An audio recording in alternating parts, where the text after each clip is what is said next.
BFM Business, vos placements, nos conseils, BFM Bourse. Étienne Braque. 16h35, c'est BFM Business, c'est BFM Bourse. On est ensemble en direct jusqu'à 18h. Dans un instant, ça sera les pros des cryptos. Juste avant, on fait un point technique sur la séance du jour avec Andrea Tueni qui nous accompagne cet après-midi depuis Saxo Bank. Bonjour Andrea Tueni. Bonjour. Merci de répondre à l'appel de BFM Business afin de nous éclairer un petit peu sur la séance du jour. Alors bon, c'est une séance un petit peu creuse en termes de volume, puisqu'il n'y a pas de cotation à Londres, pas de cotation à Wall Street. Et un CAC 40 qui poursuit un petit peu sa consolidation cet après-midi, légèrement sous les 7003. Oui, exactement. C'est vrai que l'absence d'investisseurs, que ce soit à Londres et aux États-Unis, ça limite énormément la prise d'initiative. On a très peu de volume et très peu d'activité depuis ce matin. Alors, on avait commencé sur un rythme un petit peu plus positif. On était revenu au-dessus des 7350 sur le CAC, mais c'est vrai que ça s'est très vite essoufflé parce que, encore une fois, il n'y a pas vraiment de carburant, il n'y a pas vraiment d'idées, et dans des volumes qui sont très faibles, la tendance peut très vite évoluer et on peut avoir une tendance négative qui domine sans forcément qu'il y ait beaucoup de consistance, et c'est un petit peu le cas aujourd'hui.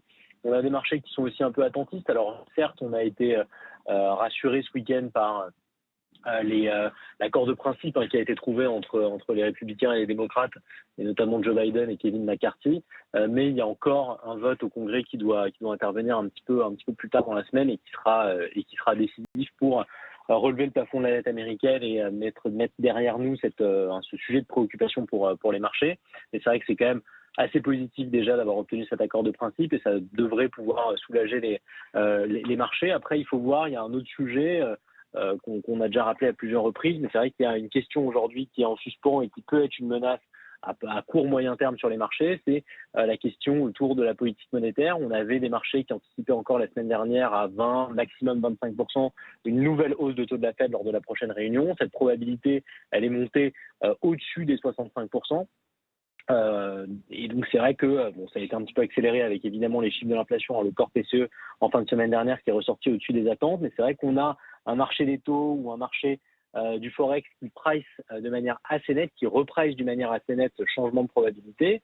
On voit le dollar qui se renforce contre l'euro, c'est assez net. On vient retester un niveau de support à 1,07. Contre dollar yen, c'est aussi assez net. On n'était pas très loin des 141. Donc on voit qu'il y a un mouvement qui est assez important sur les taux. 3,80 sur le 10 ans américain, c'est encore plus marqué sur la partie courte de la courbe des taux. Mais donc du coup, c'est vrai que sur les marchés actions, il y a encore pas mal de complaisance par rapport à tout ça. On a un mouvement de repricing qui est pas du tout en train de s'opérer. Et c'est vrai que si on a une confirmation, on va dire, de potentielle poursuite de cette politique monétaire restrictive, et s'il y a ce repricing qui se fait sur les autres marchés, à un moment donné, il peut y avoir une contagion sur les marchés actions, et c'est ça qu'il faut surveiller, et ça peut être d'ailleurs la plus grosse menace à court terme pour les indices. Donc voilà ce qu'il faudrait surveiller. Sinon, en termes de niveau technique, 7350, c'est en effet un niveau de résistance sur le CAC. Sinon, on a des niveaux autour des 7200 70, 80 jusqu'à, on va dire, 7200. On a pas mal de niveaux de support qui tiennent. On a vu d'ailleurs les 7200 tenir la semaine dernière. Mais voilà, encore une fois, cette séance aujourd'hui, elle n'est pas très révélatrice de ce qu'on pourra voir pour le reste de la semaine. Il y aura aussi un peu plus d'éléments, le livre beige, et aussi en fin de semaine le rapport sur l'emploi qui pourrait redonner un petit peu plus de dynamisme au marché. Mais c'est vrai que quand on regarde Wall Street, on a repris une tendance de fond qui est plutôt positive, et ça, c'est encourageant. Donc, il ne faut pas tout remettre en question avec cette séance d'aujourd'hui où les volumes sont faibles et où, du coup, il n'y a pas beaucoup de consistance derrière le mouvement.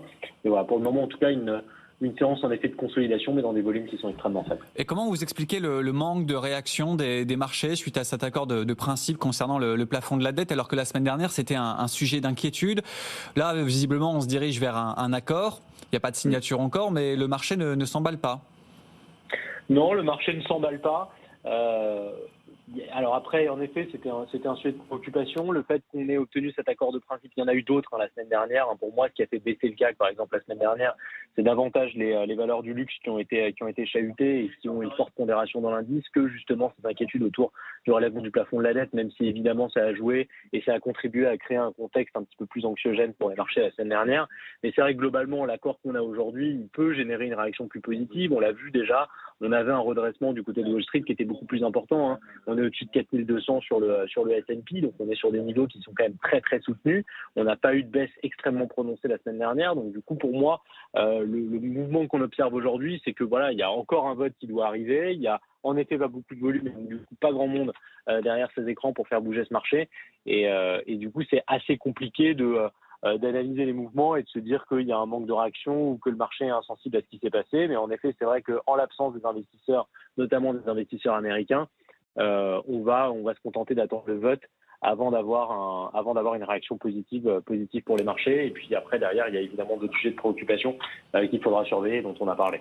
Merci beaucoup Andrea Tueni de nous avoir accompagnés, sales trader chez Saxo Bank. On vous retrouvera dans une grosse demi-heure dans le club avec Alexandre Baradez, avec Jeanne Asraf-Biton. On reviendra bien sûr sur cet accord concernant le plafond de la dette et puis comment arbitrer un portefeuille sur les niveaux actuels de 7299 points.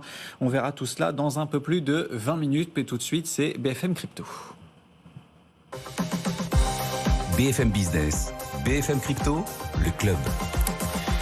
BFM Crypto, le club, avec aujourd'hui Sébastien Goupilou qui nous accompagne. Bonjour Sébastien. Bonjour. Vous êtes spécialiste du minage, cofondateur de Big Block Grain Service. On reviendra avec vous dans un instant sur l'actualité à venir et l'actualité de ces dernières heures dans le secteur des cryptos. Pauline Armandet, comme chaque lundi. Bonjour Pauline, journaliste pour le site BFM Crypto. Et puis on a également Vincent Bois par téléphone qui nous attend depuis IG. Bonjour Vincent. Bonjour. Alors, pas de séance aujourd'hui à Wall Street. On en parlait il y a un instant avec Andrea Tueni, mais eux, les cryptos, bien sûr, ne s'arrêtent jamais. Comment ça se passe actuellement pour les cryptos ? Alors actuellement, on est effectivement sur un léger rebond qui s'est initié la semaine dernière, un peu soutenu justement par ces marchés traditionnels qui restent très positifs malgré les risques. Actuellement, le rebond peut se poursuivre même si le risque reste baissier. Un rebond court terme pourrait se poursuivre. Actuellement, sur le Bitcoin, on a vu un retour proche des 28 000, mais un échec à venir franchir cette résistance sur les 28 100. On a des marchés, comme je le disais, qui restent positifs et ce qui pourrait permettre aux crypto-monnaies et notamment au Bitcoin de prolonger légèrement ce rebond. Le Bitcoin, si on venait dépasser les 28 100, on pourrait aller chercher ce seuil psychologique des $30 000. Mais attention aux risques, notamment, vous en parliez juste avant, le plafond de la dette et cette liquidité qui pourrait être redirigée vers le marché obligataire, qui pourrait amener justement certaines valeurs, les marchés traditionnels et les cryptos, à redescendre. Et donc, ce rebond pourrait se poursuivre à très court terme, mais la perspective reste tout de même baissière et l'objectif reste par la suite d'aller chercher les 25 000 $. Merci beaucoup Vincent Bois qui nous accompagnait, analyste technique chez IG et donc les cours des cryptos qu'on surveille comme tous les jours sur BFM Business aux alentours de 16h30 dans BFM Crypto. Pauline Armandet, vous nous accompagnez comme chaque lundi. D'ailleurs, on retrouvera votre newsletter dès ce soir. Si vous n'êtes pas abonné, abonnez-vous à cette newsletter BFM Crypto. Mais aujourd'hui, là tout de suite, on va parler d'un événement qui va se tenir dans les prochains jours, la 2e édition de la Bruxelles Week Summit. À quoi il faut s'attendre lors de cette édition qui va rassembler un petit peu tout l'écosystème ? Oui, effectivement. Déjà l'an dernier, ça avait rassemblé à peu près 1000 participants. Cette année, les organisateurs s'attendent à peu près au même nombre, ce qui est plutôt intéressant parce qu'on le sait, l'année 2022 a été particulièrement bouleversée pour l'écosystème crypto, que ce soit à travers la chute de certaines crypto-monnaies ou alors évidemment certains acteurs qui se sont retrouvés fragilisés comme notamment FTX. Alors du coup, cet événement à Bruxelles, il s'inscrira effectivement dans un contexte assez particulier et il voudra réunir les acteurs de l'écosystème. Il va se structurer en 2 temps.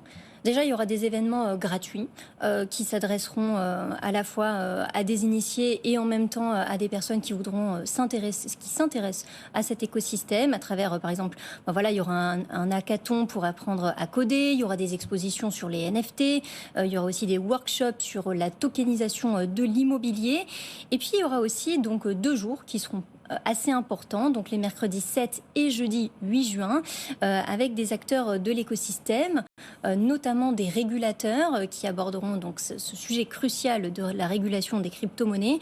Il y aura par exemple le député européen Ondrej Kovarik, qui était shadow reporter des réglementations MiCA et TFR qui sont très importantes en Europe. Et il y aura évidemment l'écosystème crypto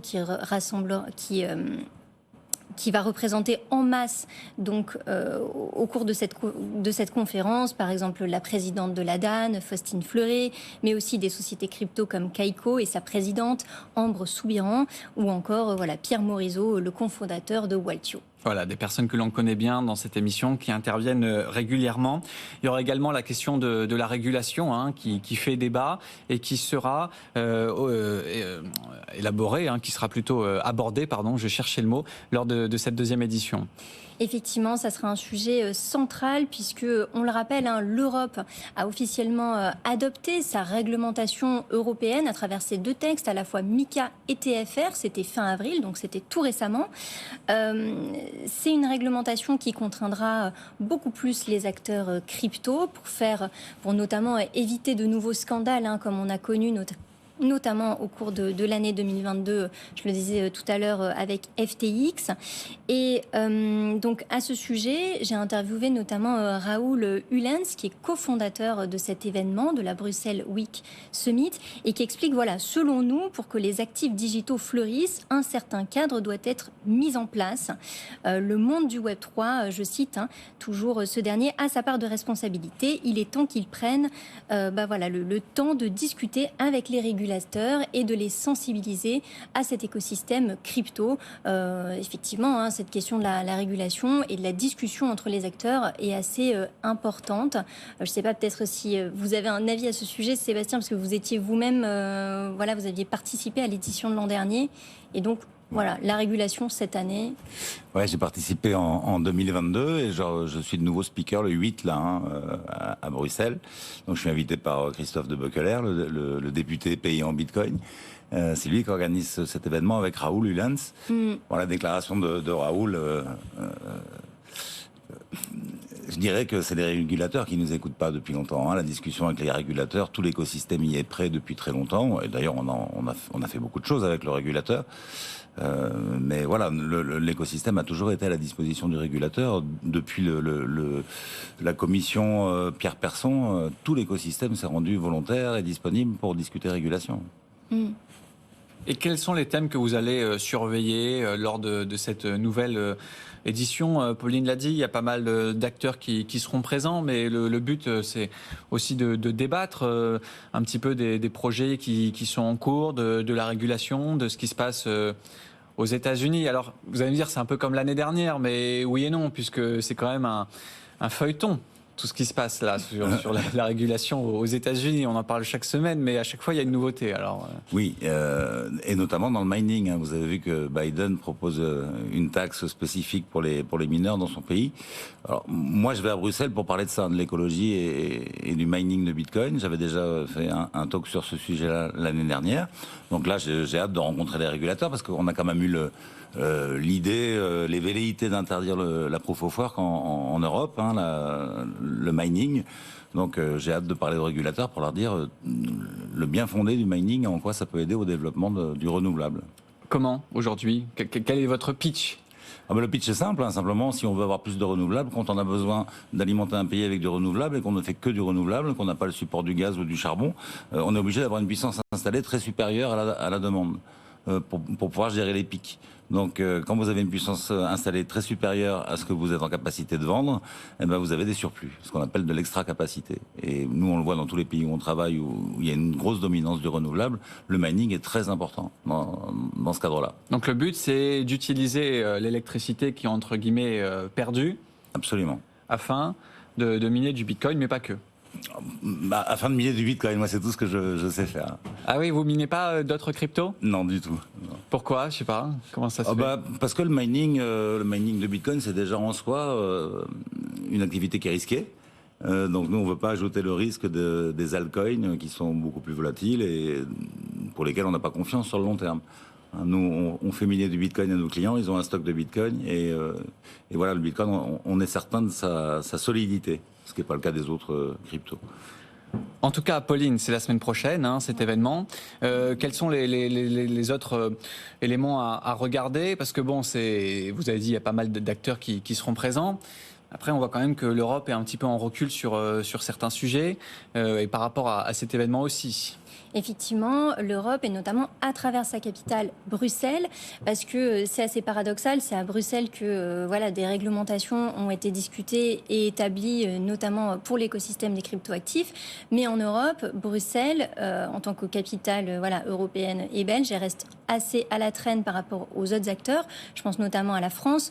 au final, c'est la France qui est un peu à l'avant-garde sur les sujets crypto, même en matière de réglementation, puisque dès 2019, il y avait ce cadre avec la loi Pacte qui a introduit certains régimes dont peuvent bénéficier des acteurs crypto à l'heure actuelle. On a plus de 70 acteurs PSAN qui en bénéficient aujourd'hui. Et c'est vrai que Bruxelles aussi, à travers cet événement, veut essayer un peu de tirer son épingle du jeu et donc inviter les acteurs, devenir un événement vraiment central pour pouvoir aussi faire figure aussi de bonnes élèves dans cet écosystème. Et comme me disait notamment Raoul Uliens, en Belgique, on n'a peut-être pas des acteurs, des géants des cryptos, comme par exemple la France, la Binance ou d'autres acteurs. Mais il me dit, le talent est là en Belgique. Maintenant, il y a rarement une stratégie nationale poursuivie par tout le monde, mais Bruxelles a un rôle à jouer dans les crypto-monnaies. Et c'est ce qu'on attend de voir, notamment à travers les débats la semaine prochaine. Voilà, lors de ce Bruxelles Week Summit.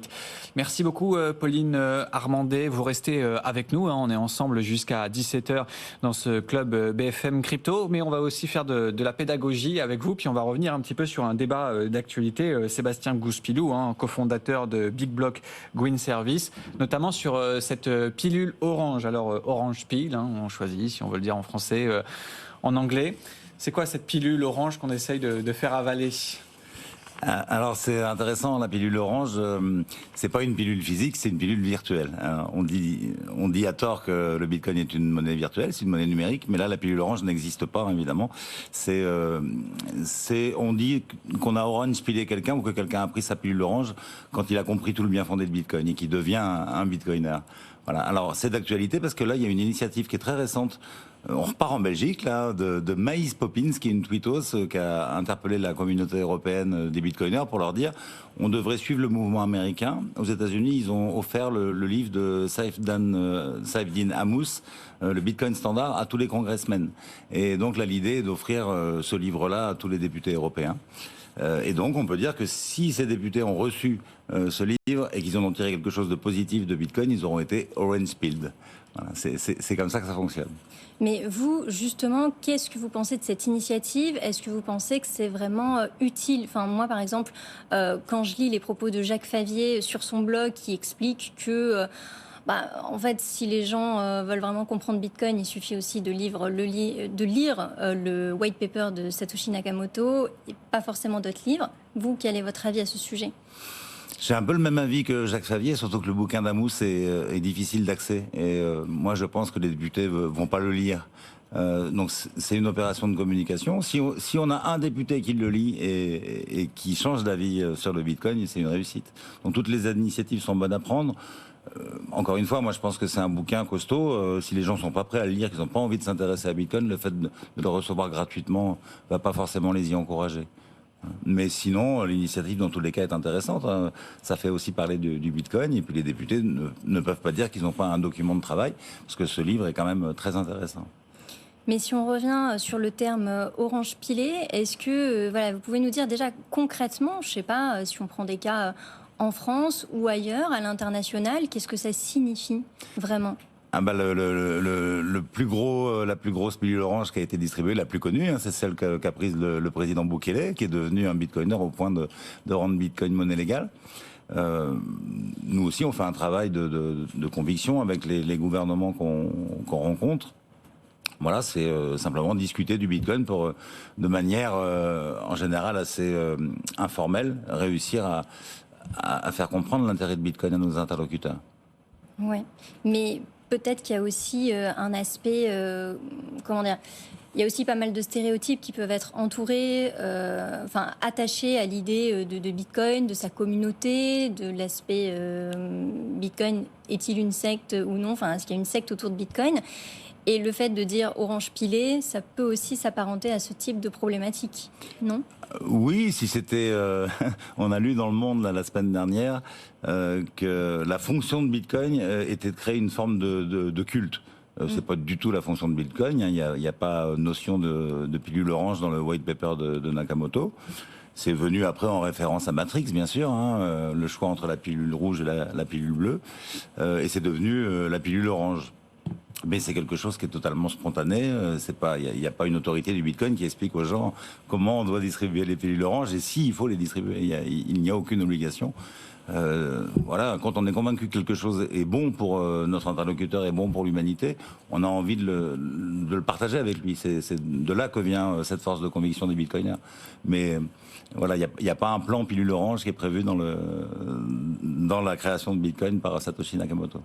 C'est un plan qui est mondial aujourd'hui, j'imagine. Enfin, c'est un plan, c'est pas vraiment un plan, hein. Comme vous dites, il n'y a pas un chemin de fer qui a été dressé, mais c'est aujourd'hui une action de lobbying, mais bon, le terme est un petit peu gros, mais de persuasion. Oui, mais c'est complètement là décentralisé, c'est à l'initiative de chacun. Encore une fois, il n'y a pas d'autorité. Nous, par exemple, quand on va rencontrer un ministre de l'énergie, notre propos, c'est de lui acheter ses surplus, ce dont on parlait tout à l'heure. Oui. Mais une fois qu'on a décidé qu'on faisait le mining, la notion de Bitcoin a été très peu abordée à ce moment-là. Eux, ce qui les intéresse, c'est qu'on puisse acheter leur capacité excédentaire d'électricité. Mais après, en général, on sympathise, on dîne ensemble, et c'est le moment où moi je parle du Bitcoin. Et là, si le ministre devient convaincu de l'intérêt du Bitcoin, c'est encore beaucoup mieux. Et c'est une réussite. Donc nous, on fait ça. J'ai fait ça à Oman, par exemple, où la Banque centrale était très anti-Bitcoin, et où le gouvernement a décidé de faire du mining. Donc on a ouvert une grosse ferme de mining, et les ministres, maintenant, sont orange pillés. Il y a des spécialistes comme Samson Moore qui fait le tour des pays, hein, en Amérique du Sud notamment, et qui rencontre les présidents, les premiers ministres, les autorités pour leur donner sa vision du Bitcoin. Pauline ? Comment on peut expliquer que le terme orange peel soit pas forcément aussi populaire en France que dans d'autres pays, enfin comme vous l'évoquiez, Salvador ou dans d'autres types de pays? Pourquoi en France ça marche moins? Ah, ça marche bien en France, non, on a de très bons orange peelers en France et on a fait énormément de progrès. On est parti de très très loin. Moi, quand j'ai commencé en 2015 dans le Bitcoin, il y avait très très peu de Bitcoiners, peu de gens qui savaient ce que c'était au sein des autorités. Donc non, on fait un boulot tout à fait sérieux en France. Puis on a des grosses entreprises. Vous parliez de Binance tout à l'heure, qui n'est pas une entreprise française, mais on a des gros leaders comme Paymium ou Ledger, par exemple, qui distribuent la pilule orange depuis des années. Et donc on verra s'il y aura des pilules oranges qui seront avalées virtuellement, on le rappelle, la semaine prochaine notamment lors donc de ce Bruxelles Wake Summit où vous serez présent Sébastien Gouspilou, spécialiste du minage, cofondateur de Big Block Wind Service, et Pauline Armandet qui nous accompagne également comme chaque lundi pour notre site internet BFM Crypto.